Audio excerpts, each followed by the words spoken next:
Fala galera, tudo bem? Sou o professor Roberto Falcione, professor de História, e em nome da Secretaria da Educação do Paraná, sejam todos bem-vindos para mais uma aula de História. E hoje nós vamos fazer uma retomada de conteúdos. Vamos lá na nossa primeira aula, aula 3, que o professor Roberto trabalhou com vocês sobre as fontes históricas. E hoje nós vamos discutir um pouco mais, retomar alguns pontos e dar umas reforçadas em algumas discussões sobre esse tema. O que é fonte histórica, como se dá a produção do saber histórico. Venha com a gente, embarque nessa e bons estudos para todos nós, não é verdade? Vamos lá, objetivo da nossa aula. Vamos identificar a escrita da história. Vamos estar na número 2 a analisar o significado de fontes históricas dentro da historiografia contemporânea. 3. Reconhecer as fontes históricas dentro de um método de pesquisa. Como que é feita a produção de história? Como que se escreve história? E de conhecimento científico. Afinal de contas, quem lembra dessa aula? A aula é de história, mas não, ela é toda moderninha, ela é toda blogueira. Quem está na frente da televisão, pega o celular, pega o QR Code, quem tem acesso, quem pode, coloca aqui para nós aqui, dá uma olhada, assiste essa aula, dá para você fazer até traçar um paralelo, um estudo sobre como é que estava o professor Roberto naquela aula, como que o professor Roberto agora está nessa aula, inclusive. Dá para ver até que meu cabelo diminuiu um pouco aqui, viu? Ó, vamos lá, você lembra da nossa aula sobre fontes históricas? Dá para vocês então aproveitar e dar mais uma retomadinha de conteúdo também. Eu começo sempre fazendo uma problemática sobre nossos conteúdos, o que nós trazemos, discutimos, algumas coisas ligadas à nossa atualidade. Como nós estamos num momento de isolamento, de cuidado, de prevenções e tudo mais, achei muito bacana essa descoberta arqueológica realizada pelo Ministério do Turismo e Antiguidade do Egito, hoje, né, que tem um país lá no norte da África, que tem lá as pirâmides e tudo mais, e eles precisam também, como diz o outro, fazer funcionar, né, também o turismo, mas no momento que não dá para visitar, no momento que as viagens internacionais também diminuíram, como que o Egito se virou? Com as lives. Não é o momento das lives? Está achando que é o quê? Só as duplas sertanejas fazem live? As múmias também fazem lives. Olha lá, uma fotografia, e o Ministério mostrou ao vivo pelo YouTube, no seu canal oficial, uma descoberta arqueológica, na verdade, várias descobertas arqueológicas, um poço com vários sarcófagos, estatuetas, vasos canópicos para colocar, que usavam junto com as múmias, né, que eram mumificadas, e vários objetos encontrados, inclusive animais sagrados, ao norte da cidade hoje de Saqqara, que é uma antiga cidade muito falada no período do Egito Antigo, chamado Mênfis. É muito legal, pesquisa no YouTube. Eu assisti todo o vídeo, é muito bacana mesmo, o arqueólogo todo faceiro lá, mostrando, olha o que nós descobrimos aqui, ao vivo, ô louco meu. E aí, próximo aqui, do que se trata a imagem? É com vocês. Onde foi realizada a descoberta e o que encontraram, como a descoberta foi apresentada e o que chamou tanta atenção. Vamos lá, dá para vocês fazerem um texto bem legalzinho, vocês vão ter uns minutinhos para responder e daqui a pouquinho nós voltamos para corrigir juntos, combinado?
Voltei. O que vocês responderam aí, galera? Vamos juntos fazer essa correção? Venha lá.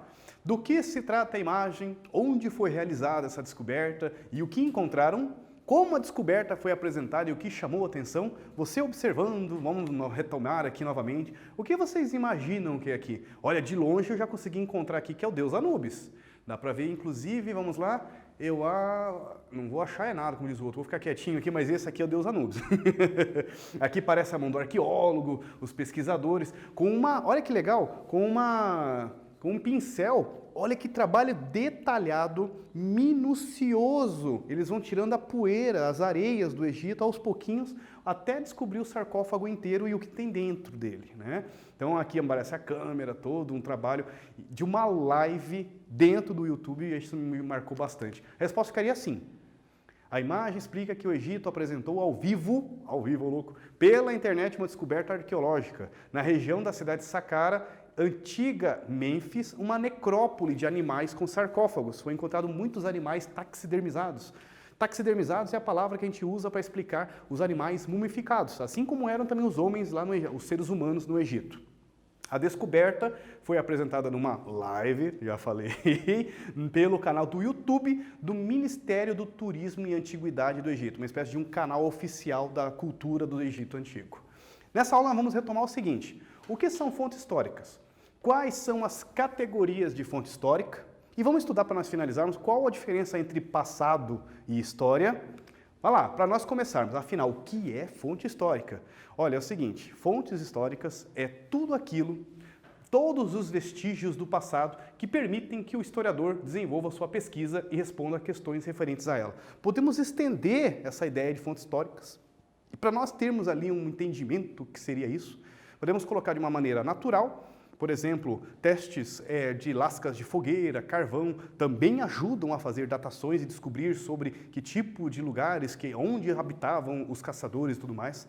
Podemos colocar uma situação ligada ao trabalho humano, tudo que o homem deixou no passado, né? Podemos colocar ali pontas de lança, flechas, vestimentas, tudo são fontes históricas, os vestígios que o ser humano deixou. Também podemos colocar a ideia de fonte histórica ligada a uma maneira mais ligada ao natural, junto com a natureza, aos animais, os animais, por exemplo, as ossadas de animais, alguma descoberta arqueológica de um dinossauro, de uma megafauna, de um grande animal que vivia aqui na América, por exemplo, também é uma fonte histórica. Então podemos pegar o natural, falamos sobre o carvão, o animal, podemos pegar os animais que morreram há muito tempo e os vestígios arqueológicos do ser humano, as ossadas do homem também, como também tudo que ele deixou. Pontas de lança, flechas, vestimentas, roupas, e aos poucos nós vamos estendendo tudo é uma fonte histórica.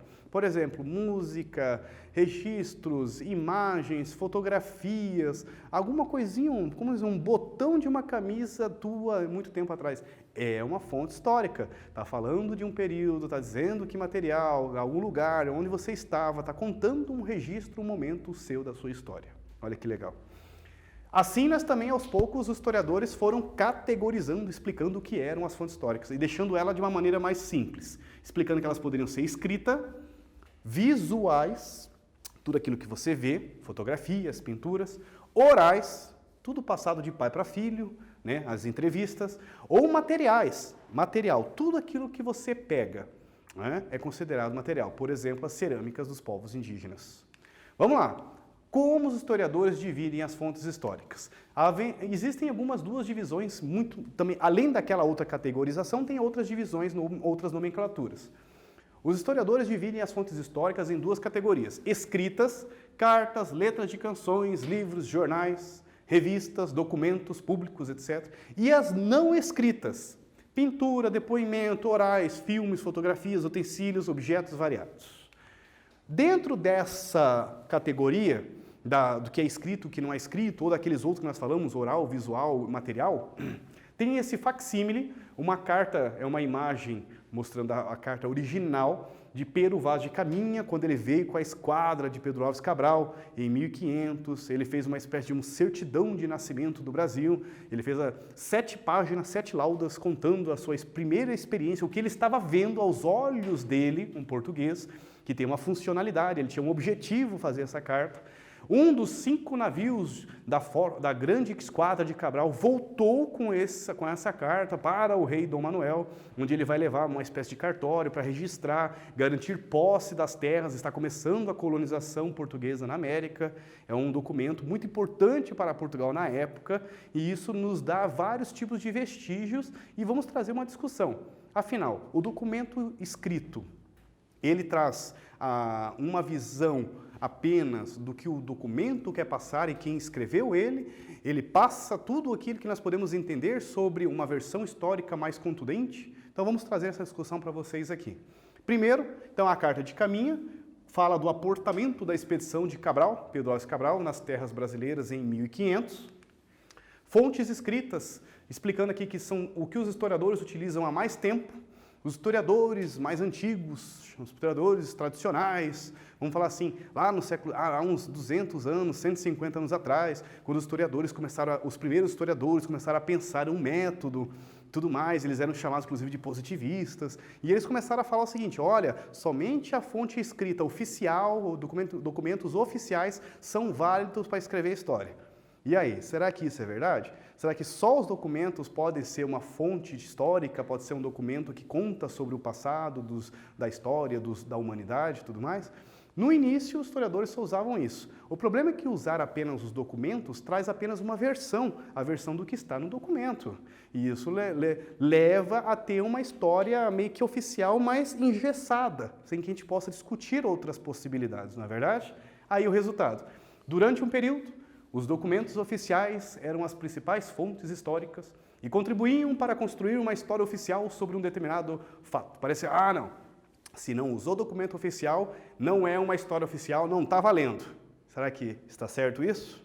Por muito tempo durou isso, até que depois chegou novos historiadores, a Escola dos Análises, lá em 1920 e pouquinho, e eles começaram a ter novos tipos de abordagens historiográficas, a pensar outras formas de escrever a história, e esses novos historiadores, inclusive o professor Roberto hoje, vai pensando em novas abordagens e como observar e como analisar o passado. E aí, por exemplo, retomando lá, história da chegada dos portugueses ao Brasil, contada a partir da narrativa presente na Carta de Caminha, ou seja, a versão que os portugueses queriam do fato. Ele vai usar se você usar apenas o documento oficial te dá uma versão, a versão que está do documento. Não te dá uma versão histórica mais ampla, mais rica, de debate, de discussão. Ele te dá uma versão, a versão histórica. Mas essa versão histórica, ela quer realmente passar o que realmente aconteceu? Ou ela quer passar o que os portugueses queriam que acontecesse? Ou como eles queriam que fosse contada a história? Não acaba tendo uma determinada manipulação do passado? É aí que nós entramos na nossa discussão. Fontes materiais. Passou então esses novos historiadores no século XX, há um tempo atrás, e foi abrindo novas possibilidades de documentações, novas possibilidades de fontes históricas. Entrou a fonte histórica material, como o professor Roberto falou, tudo que você pega, cerâmica, vestimenta, roupas, tudo, adornos, colares, pulseiras, tudo que você pega. Cerâmica tupi-guarani, objetos que fornecem evidências sobre a organização dos povos indígenas. É uma fonte histórica material. É aquilo que foi construído pelo ser humano, uma fonte histórica material. Brinquedos, móveis, aquela bola que você brinca, o carrinho que você gosta de brincar. Agora você abandonou, né? Tá achando que não pode mais brincar de carrinho? Claro que brinca. Oxe, até o professor Roberto brinca de carrinho com seu filho. Hot Wheels, inclusive. Olha lá, brinquedos, móveis, vestimentas, cerâmicas, tudo, objetos que você pega, são da cultura material de um grupo ou um povo. Agora é com vocês. Vamos responder essa juntos, daqui a pouquinho o professor Roberto vai voltar e nós vamos corrigir juntos. O que são fontes históricas? Quais os problemas que podem surgir em usar apenas a escrita oficial, usar apenas um documento como única fonte escrita? Responde aí. Daqui a pouquinho o professor Roberto volta e daí nós vamos discutir juntos e vamos corrigir juntos. Combinado?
Voltei. E aí, o que vocês responderam?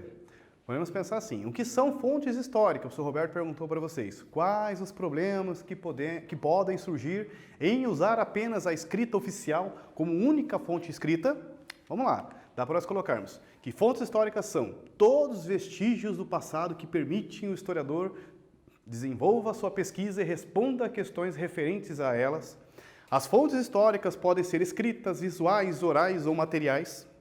Usar apenas a fonte escrita acabam construindo uma história oficial sobre determinado fato e poderia ser de interesse apenas de um grupo específico no poder, não contemplando a todos. Então, quando você usa apenas um documento, você parece que dá uma certa manipulada sobre o passado. E esse é um cuidado que os historiadores vão, ao longo do tempo, desenvolvendo, criando novas fontes, observando a história com uma nova riqueza. E quando se usa outras fontes, novos objetos ou novos temas da história começam a surgir, porque os documentos oficiais só dão apenas uma visão sobre o assunto. E quando você começa a usar outras fontes, expande, abre o leque, o olhar sobre o passado. Aí começa a surgir a história da mulher, a história dos escravizados, a história dos trabalhadores, a história do pobre, a história do mendigo, a história de todos. Não apenas a história dos grandes generais, a história dos grandes políticos, a história de quem está no poder. Então, quando se usa todas as fontes, abrimos esse leque sobre todas as pessoas. Afinal, todos nós somos sujeitos da história. Todos nós construímos história. Você tem a sua história, o professor Roberto tem a história dele. Todos nós construímos e fazemos parte da sua história, da nossa história. Fontes históricas orais. Aí foi, com o tempo, abrindo novas possibilidades. Apareceu a entrevista como uma forma de fonte oral. Inclusive os gregos, nós temos que imaginar que hoje é uma ideia de uma fonte oral, mas os gregos na antiguidade já utilizam a tradição oral para passar, quando ainda não se tinha o domínio da escrita, ou não era um costume passar tudo para o escrito, como diz o outro, a fonte oral, a fonte de tradição oral era uma maneira de passar as lendas, os mitos de pai para filho, de um grupo para o outro. E assim, por isso, inclusive, que cada cidade, como diz o outro, tinha alguma forma de explicar. As lendas têm várias versões, porque a fonte de tradição oral, ela tem determinadas particularidades e as emoções que o contador está passando, tudo isso interfere na fonte de tradição oral. Mas não deixa de contar a história, não deixa de contar uma versão, um olhar sobre o passado. Isso que é a parte bacana. Aqui tem uma imagem bem bacana. A entrevista é um exemplo de fonte oral. O menino, ele está segurando, é um celular, parece aqueles bem antigão. Grava e depois transcreve na entrevista, São Paulo 2017, é da fonte Boulos. Fonte histórica oral. Cantigas, lendas, os mitos que o professor Roberto falou, as entrevistas são exemplos de fontes orais. Nas sociedades que não usam a escrita, é quase sempre pelos mais velhos que os mais novos ficam sabendo da história de seu povo. Então não se tem aqueles povos que não têm como escrever, que eles não têm domínio da escrita, como que eles contavam as suas tradições? Como que eles contavam a história dos seus ancestrais? Através da tradição oral. Os filmes têm sempre aquela famosa cena do pajé ou do cacique em meio, eles estão ali com a floresta, ali com a fogueira, ali o grupo originário, né, um povo indígena em torno da fogueira, todo mundo sentado, ouvindo o mais velho falando sobre as histórias dos deuses, falando sobre a história do homem, falando sobre as histórias da natureza, da floresta. Está aí um exemplo de tradição oral. O mais velho, detentor de um saber, está passando para o grupo da sua aldeia qual que é a história dos seus ancestrais, ou algum mito, alguma lenda, alguma questão relacionada à religiosidade do grupo. Então isso é um outro exemplo, só vocês, eu já vi um filme que tinha isso, pronto. Ficou mais claro para a gente como que funcionava essa ideia de tradição oral.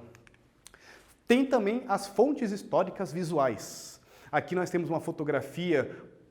Está para acontecer o ataque de Pearl Harbor na Segunda Guerra Mundial, são aviões japoneses, eles vão atacar, eles vão alçar voo e vão atacar uma base naval americana na ilha havaiana de Pearl Harbor, uma ilha da Marinha norte-americana, uma ilha com uma base naval da Marinha norte-americana. Então é um registro de aviões japoneses que mostram um momento, como que eles se organizaram, que tipo de aviões usaram, aonde eles estavam para começar o ataque, que momento que eles se organizaram, qual que era o objetivo deles. As fontes históricas, todas elas, não somente a oficial, também pode ser manipulada. Ela também pode passar uma versão que quem tirou a fotografia, que quem está contando, também quer fazer a sua versão e dar a sua versão histórica.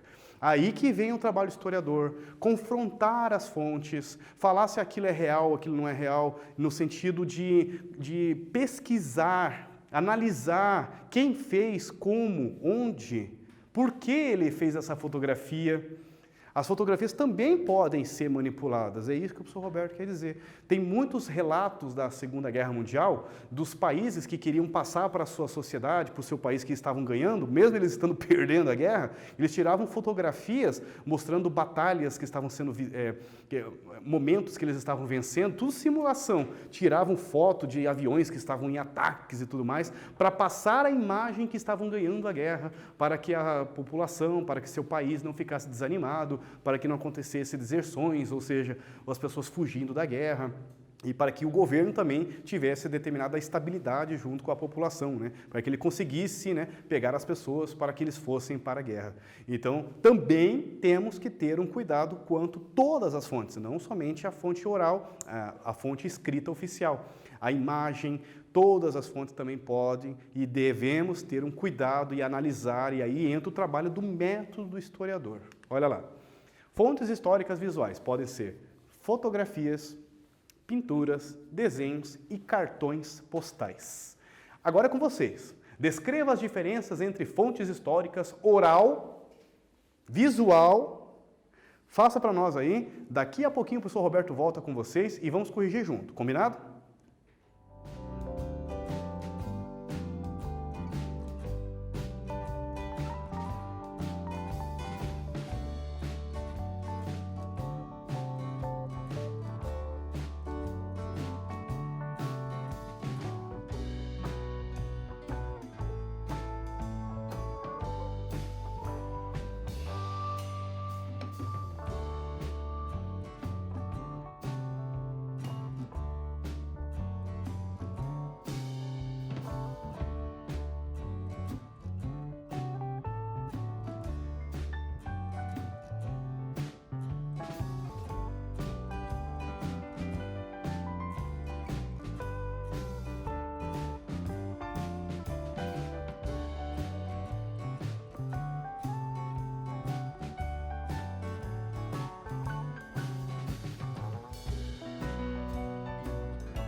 Voltei! E aí, galera, o que vocês responderam nessa?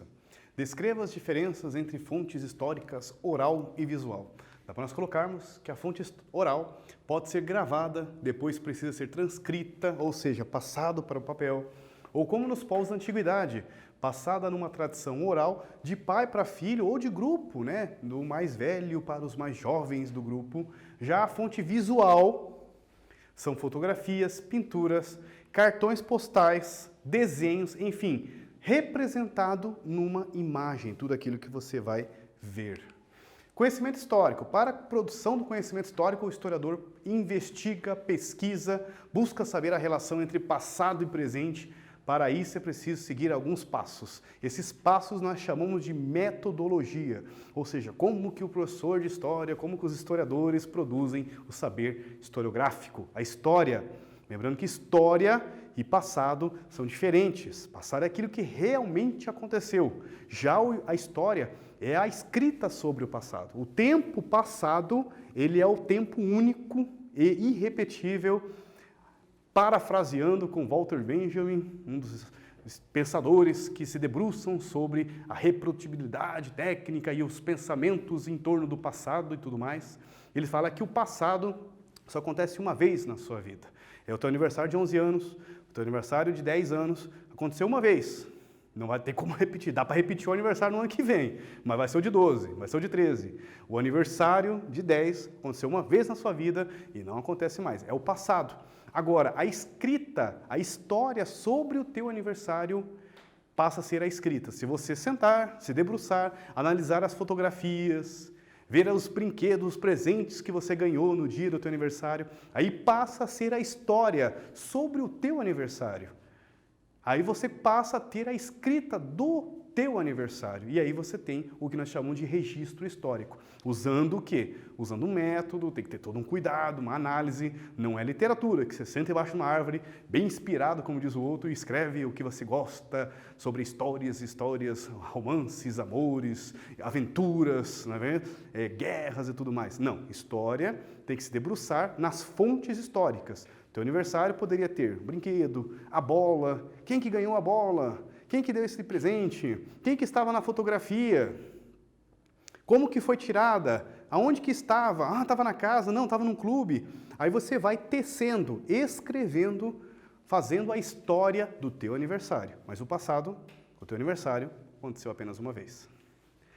Primeiro, como que é o método dos historiadores? Ele escolhe o assunto que quer conhecer e delimitar no tempo. Então, ele vai delimitar no tempo um recorte, um assunto dentro do passado. Ele vai reunir todas as fontes históricas. Ele vai fazer as pesquisas.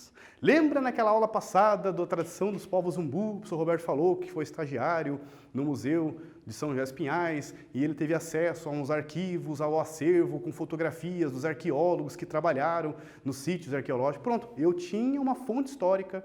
Eu tenho uma fonte histórica em minhas mãos para analisar. Assim, o professor Roberto, inclusive, aproveitou na nossa aula sobre como que foi feito os achados arqueológicos, como que foi realizado o trabalho dos arqueólogos, que tipo de equipamentos usaram, que tipo de trabalho que eles encontraram, que tipo de achados arqueológicos eles encontraram. E aí nós vamos entendendo a história daquele dia, em 1996, quando os arqueólogos estavam naquele espaço, no parque, ali próximo do contorno do sul-leste, próximo da capital de Curitiba.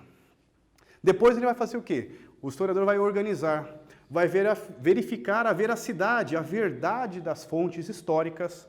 Depois ele vai construir uma interpretação, aí ele vai passar a escrever do período usando um método, dizendo, tem vários tipos de método, ele pode inclusive utilizar que tipo de corrente historiográfica, como que ele vai escrever isso? Então tem que passar por todo um processo científico para fazer esse saber histórico. Importante, o historiador não constrói uma verdade. Para começo de conversa, temos que cuidar muito com essa palavra verdade, né?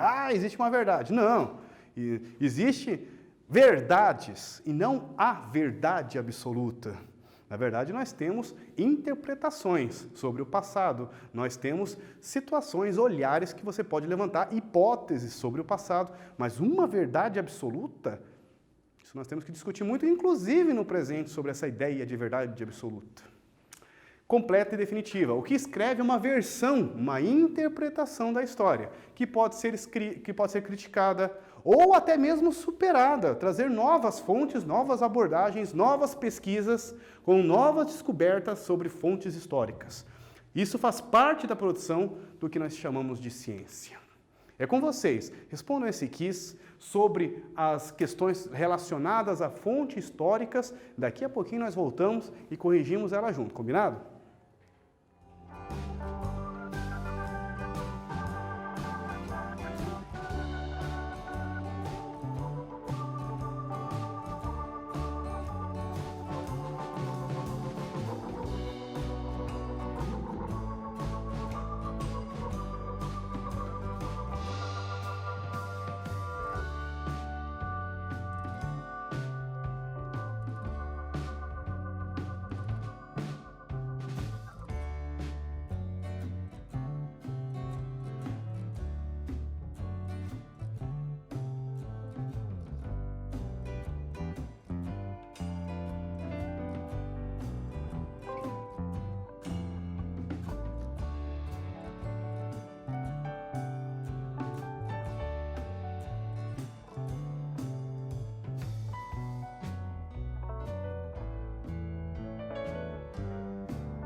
Voltei. E aí, o que vocês responderam?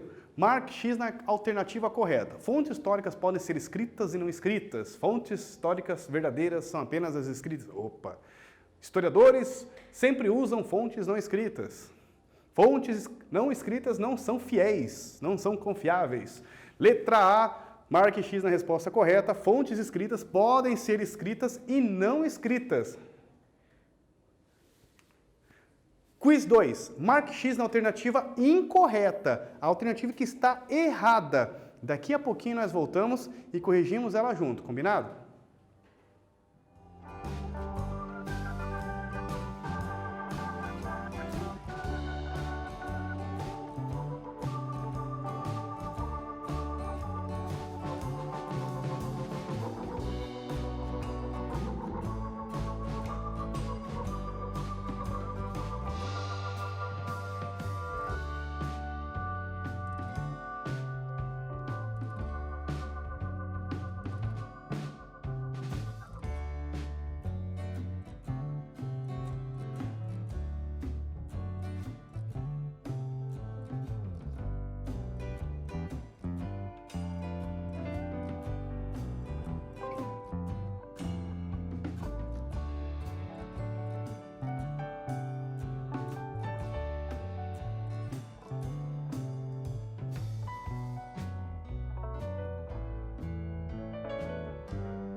Voltei. E agora nós vamos discutir essa junto com vocês. Marque X na alternativa incorreta. Letra D.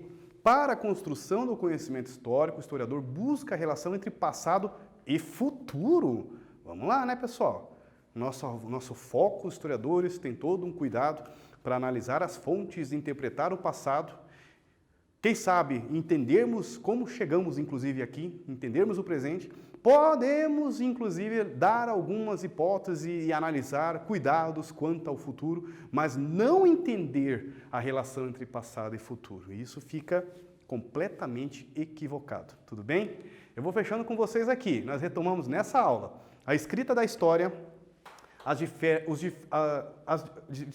os diversos tipos de fontes históricas, fazendo aqui uma correção, dentro da historiografia contemporânea, como que nós entendemos essas fontes históricas. Observamos as fontes históricas dentro de um método de pesquisa de conhecimento científico, referências que nós utilizamos hoje do professor.